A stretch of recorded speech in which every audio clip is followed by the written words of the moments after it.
Olá pessoal, eu tô gravando esse vídeo aqui para ajudar também na divulgação do jogo em si, o jogo que eu tô produzindo, o Guanabara Wars, o Guerreiros da Guanabara em português. E basicamente é interessante, né? Assim, não tem muitos cursos, não tem curso basicamente disso, né? Pelo menos não que eu tenha encontrado. Principalmente nessa minha jornada aí no desenvolvimento de jogos. Eu desenvolvo, diria que profissionalmente, desde os meus 22 anos de idade, né, jogos. Eu comecei antes, mas profissionalmente, assim, no sentido de ter feito um jogo, ter vendido ele, desde os meus 22. Eu não sou um desenvolvedor conhecido, assim, no cenário, o pessoal, pô, Gabriel Vinagre.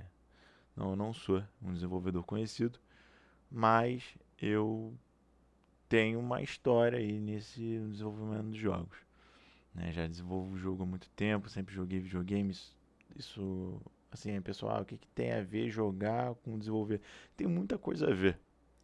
Muita coisa a ver porque isso ajuda muito no processo de game design, né? Você ter basicamente referência. Referência é tudo na vida, né? Principalmente em diferentes áreas. Se você vai ilustrar, você tem que ter referência. Você vai desenhar um cavalo, você tem que ter uma referência de cavalo. Seja mental, seja, enfim, uma foto. Na escultura. Escultura é a mesma coisa. Você vai modelar um personagem, né? Vai esculpir um personagem. Você precisa justamente de referências. Então jogar ajuda muito você ter referências. Esse aqui é o mapa de uma das fases que eu estou fazendo. Né? Uma das fases do jogo em si. Né? E aí, o que, que ocorre aqui? Né? Eu acho que vai ser um conteúdo bem legal, né? Porque uma das coisas mais importantes não é você saber fazer aquilo dali. É você ter um raciocínio crítico. Essa é a coisa mais importante que eu aprendi em todos esses anos. Você ter um raciocínio crítico de como você vai resolver um problema. Isso é muito legal e ninguém fala. O pessoal quer sempre ensinar alguma coisa, às vezes, e sempre você vai ter alguma coisa para aprender, né? Mas as coisas são importantes. A coisa mais importante não é um conhecimento técnico. Conhecimento técnico você vai adquirir fazendo um curso e tudo mais. É você ter um raciocínio crítico. E aí o que eu quero dizer com isso? Né? O que é um raciocínio crítico? Eu tenho um problema aqui, né? O pessoal fala muito de desenvolvimento de jogos, mas ninguém fala de problemas, né? Que dão. Que é o seguinte: você tem um RTS. Beleza, um RTS é o quê? Um jogo de estratégia em tempo real. Exemplos: Age of Empires, Age of Mythology, Total War. E o meu jogo ele se aproxima mais de um Age of Empires. Por quê? Porque o Age of Empires você tem a parte de administração aqui da colônia, né? E construção, coleta de recursos, criação de tropas. Um Total War da vida, você tem a parte de você tem dois modos, né? Eu gosto de analisar o jogo da seguinte forma. É por isso que é bom você ter esse raciocínio crítico. Ser crítico nas coisas. Você olha aquilo, você tem que ser crítico com relação a como as coisas ali são estruturadas e por que elas são estruturadas. Tudo tem um porquê. Né? O que não tem um porquê é um grande problema, né? Quando a gente faz as coisas sem uma motivação. Né? Porque a gente acaba fazendo algo que não faz sentido ou tem muitos problemas. Isso, assim, você consegue ver isso principalmente em softwares que não foram bem planejados, né? E basicamente, né, o TotoOli tem dois modos, né? Ele tem um modo de administração, que é basicamente você tem uma visão geral ali da sua colônia, vou citar do ROM Total War, né? Que você tem uma visão geral ali da sua capital, né, da sua cidade, administração ali dos recursos, mas você não é igual ao de Empires. Você pega um aldeão, bota para coletar, não é isso. No Total War você cria os exércitos e depois você entra numa campanha que você pode definir pelo computador, né, automático, ou entra numa fase tipo essa, que aí os seus soldados estão aqui, o do inimigo estão ali, e aí você combate. E ele é muito mais estratégico que o Age of Empires, né? Ele tem muito mais questões estratégicas ali de combate que o Age of Empires em si. Por quê? Porque o Age of Empires, como ele se concentra em uma fase única, com questão de administração, combate, ele tende a ser mais simples nesse aspecto. Até porque fica muita informação para lidar, né? Então, basicamente, o que que ocorre, né? Eu eu tô aqui construindo essa fase, né? E o meu jogo se parece com o Age of Empires e basicamente a questão que eu vejo é como eu vou definir o tamanho do mapa. Ué, escala de um mapa. Como é que você vai definir isso aí? Né? Isso aí é muito importante. Né? Se o mapa ficar muito grande, o personagem vai demorar muito tempo para chegar de um ponto ao outro. Mas se o mapa ficar muito pequeno, os personagens se encontram muito fácil. Os inimigos vão se encontrar, né? Você vai se encontrar com o seu inimigo muito facilmente. Então, esse é um problema. E como é que você resolve isso? Você não acha isso na internet? Escala do jogo Age of Empires. Escala, como projetar a escala de um RTS. Então aí que entra a questão do pensamento crítico que eu estou querendo dizer aqui, tá? É... E a primeira coisa que você tem que pensar é o seguinte: como é que é o seu jogo? O seu jogo tem o quê? Recursos, madeira, né? O Age of Empires tem madeira, ouro, pedra, alimento, um monte de recurso, né? E no meu jogo você tem madeira e ouro, e reputação, né? Madeira para comprar, para construir, né? Ouro para recrutar tropas europeias, reputação para recrutar tropas indígenas. E como é que você ganha madeira? Né? Madeira você vai coletando. Então tem que espalhar madeira pelo mapa. Beleza. Se eu espalhar muito perto do jogador, vai ficar muito fácil. Você concorda comigo? Aí que entra o raciocínio crítico. O seu você ter, não é bem o raciocínio crítico, mas é você conseguir ter aquele olhar de observador, entendeu, das coisas, né? E você conseguir relacionar uma ação que você esteja fazendo, uma motivação aqui, ó, eu tô botando madeira aqui, mas por que eu tô botando madeira aqui? E onde que vai ser a base? Se eu criar a base aqui e eu tiver madeira aqui, beleza, ele vai conseguir coletar aqui sem ser atacado pelo inimigo, que eu estipulei que estaria aqui, né? Então, até o inimigo chegar aqui, ele já coletou um pouco de madeira. E aí, em quanto tempo o inimigo vai demorar para chegar aqui? Isso é uma questão de escala também, né? Se eu botasse muito próximo a base do inimigo aqui, o jogador não ia conseguir coletar madeira, né? E aí ele não conseguiria proteger, fazer tropas, né? Para justamente se defender. E aí, como é que eu defini isso aqui, né? A primeira coisa é você ter referência, como eu disse lá atrás, né? Então, as referências são muito importantes quando você está construindo um jogo. Então, o que que eu fiz? Eu peguei essa unidade aqui que eu tenho no meu jogo, que é o espadachim, tá? E essa unidade, ela tem uma velocidade parecida com as unidades do tipo hoplita, unidade de infantaria ali no Age of Mythology. E aí, o que que eu fiz? Eu simplesmente cronometrei quanto tempo a unidade do Age of Mythology vai de um ponto ao outro, tá? E aí, eu sei que eles já passaram por muitos desses problemas, né? Problemas de escala. É justamente uma franquia que já tem mais de 10 anos, entendeu? Eu não preciso é, desenvolver a roda de novo, né? Eles já fizeram. O que eu quero dizer com isso? Eles já tiveram esse problema, eles conseguiram resolver. Mas não necessariamente eles fazem tudo correto, tá? Então, assim, o que que eu fiz? Eu fiz um estudo comparativo. Eu cronometrei quanto tempo eu demoro ir de um mapa ao outro, a minha unidade é a deles, tá? E aí, o que que eu fiz, né? Eu olhei ali o tamanho do mapa deles, eu olhei a velocidade da câmera deles, quanto que tempo também demora, velocidade da minha. E, e com base nisso, eu vou criando a minha experiência de jogo, tá? Obviamente eu não quero fazer tudo parecido com o deles, senão seria mais um jogo da franquia deles. Mas eu quero criar um jogo diferente, com aspectos diferentes do deles, né? E é isso que eu estou fazendo aqui. Meu jogo tem características, principalmente habilidades especiais nas unidades, que se diferenciam no RTS produzido por exemplo, a Microsoft, né? E eu não vou dar o spoiler nesse vídeo. Só jogando e comprando e vendo e, enfim, apoiando aí a gente. Mas basicamente é isso, né? Eu já defini aqui a escala, né?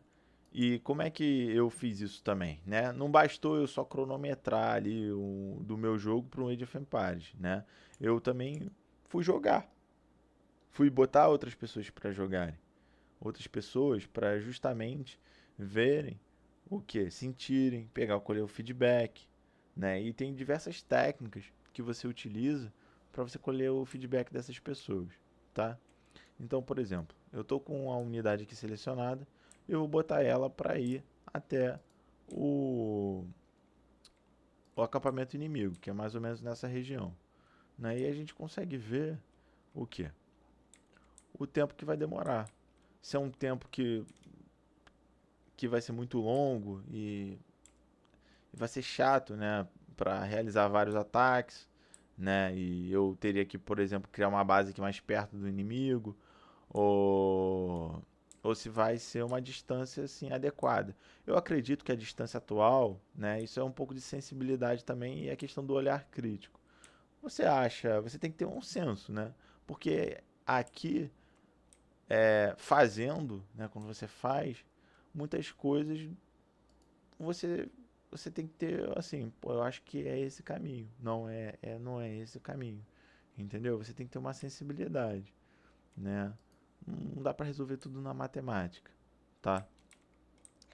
E aí, coisas que a gente entra também em termos de escala, não é só o tamanho do mapa, mas, por exemplo, o tamanho das árvores. Se as árvores tiverem muito grandes, vai dar um aspecto esquisito, né? Principalmente, eu gosto da palavra verossímil, né? Verossimilhança. É justamente, vai ficar esquisito. Pô, um coqueiro que é do tamanho de de um arranha-céu? Não. Ele tem que ser um coqueiro de um tamanho que fique adequado, assim, para quando o jogador olhar, não ficar algo que se distancie tanto da realidade. Obviamente é um jogo, né? Mas tem essas questões, tá? Então é importante o quê? Eu ter sempre uma unidade que esteja numa escala correta. Co- é- eu gosto muito da. Eu faço aula de escultura, né? Então eu gosto muito do que o mestre Mário fala, Mário Pitangui fala, que é o seguinte: você, quando está esculpindo algo, você tem que encontrar a verdade, né? E a minha verdade aqui, o que que é verdade? É um ponto de ancoragem que você sabe que ele não tem um erro. A partir dali você começa a fazer as coisas a partir dessa verdade. E eu sei que o quê? Dentro de uma escala, essa unidade é a minha verdade, porque ela está num tamanho adequado que a partir dela eu consigo ajustar o tamanho das outras coisas. Por exemplo, esse coqueiro aqui, eu tive que ajustar o tamanho dele. Eu botei ele, eu tive que diminuir, né? Para justamente casar com o tamanho da unidade, né? Que é uma unidade que a gente fez em torno de 1,80 de altura, esse personagem, né? E aí tudo se baseia nele. A velocidade de deslocamento, né? Se eu botar uma animação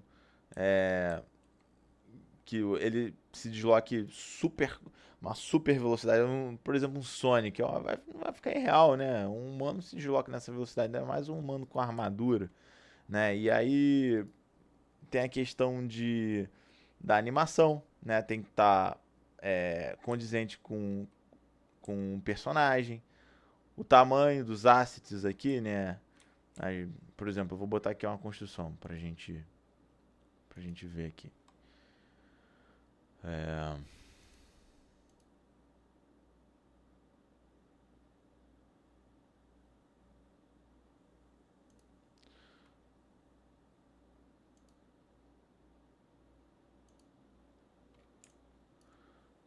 vou botar um acampamento aqui. Beleza, eu tô com um acampamento aqui, ó. Esse aqui é um acampamento do jogador. Tá com a construção em volta, mas é um acampamento, ó. Ó, ele tá, ó. Ele foi feito justamente com o quê? Do tamanho do quê? Do personagem. Vou botar um acampamento aqui também. Um acampamento aqui.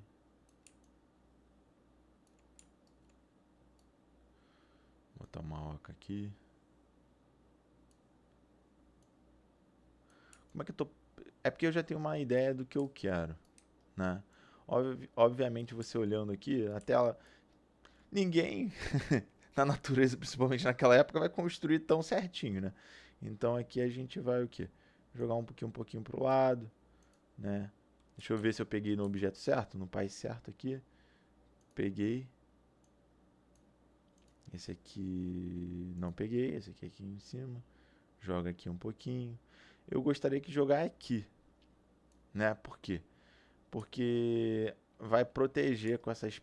Não vai ficar muito na cara. Quando o inimigo chegar, ele vai conseguir destruir isso aqui. Não, vou deixar aqui mais um cantinho protegido. Posso até criar outro, porque essa é uma das fases finais. Então vou jogar uma aqui, né? E aí você vai construindo, né? Posso jogar um porto aqui, ó.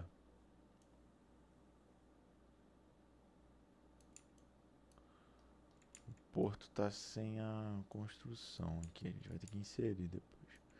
Mas posso jogar um porto aqui. Jogar mais casinhas aqui também.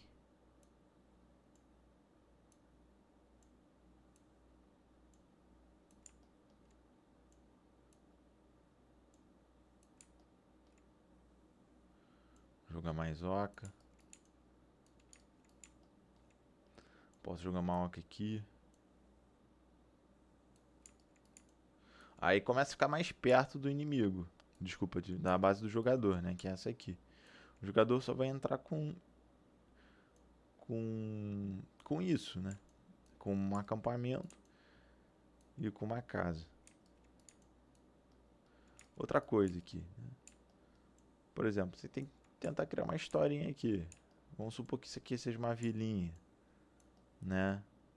E aí as casas vão estar viradas do mesmo lado. Não, a gente pode dar mexer aqui na casa, virar um pra cá, deixar mais tortinha, poder tentar criar uma vilinha aqui, né? De forma de tentar criar uma historinha. Ah, eles aqui vivem em um conjunto, né? Tipo, podia botar um caminho aqui, né? De pedra. Posso botar, enfim, uma estrada aqui interligando as casas, a oca. Porque, assim, aí é o olhar que eu falei pra vocês, de observar, né? Você transpor uma coisa real pra dentro do ambiente virtual. É muito importante isso, né? Então, por exemplo, aqui, ó, vou virar aqui, né? Posso virar até pra cá, pra dar uma noção que tá interligando as coisas aqui, né? É, pegar aqui uma casinha, fazer a mesma coisa, o mesmo processo.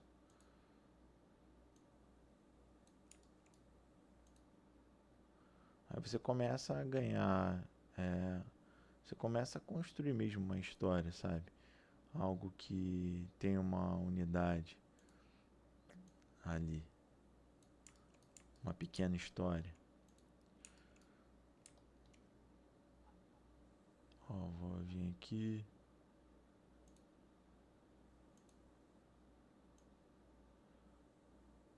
Vou botar pra cá, apontando pra cá.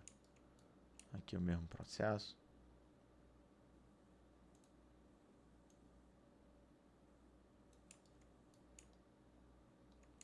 Ó, você vê que começou a deixar de ser algo tão robótico.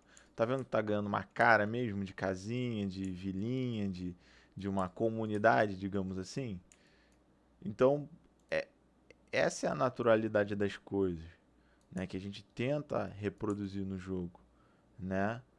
Não é só sair tacando um monte de coisa e é isso, né? Você tem que ir justamente o quê? Pensando, indo além, né? Isso é o olhar crítico que, assim, obviamente ninguém nasce com isso. Isso aí a gente vai desenvolvendo com o tempo, observando o trabalho das outras pessoas, né? E é isso, não tô falando que eu sou o dono da razão não, tá? Mas eu tô tentando passar um pouco do que eu aprendi aí, né? Se olhar no meu canal, tem vídeo aí ensinando a pintar, ensinando a fazer outras coisas. E assim, eu tento sempre. Eu gosto de ensinar as pessoas as coisas que eu sei. Eu acho que é importante a gente passar conhecimento adiante. E eu fico muito feliz, assim, quando eu vejo. Quando eu ensino algo pra alguém, as pessoas agradecem, ou as pessoas falam assim, cara, pô, eu consegui desenvolver isso aqui. E é muito legal, eu acho que é muito gratificante, sabe? É, tô pensando em gravar uma série aqui de coisas que eu aprendi aqui, né? Pra ajudar as pessoas aí.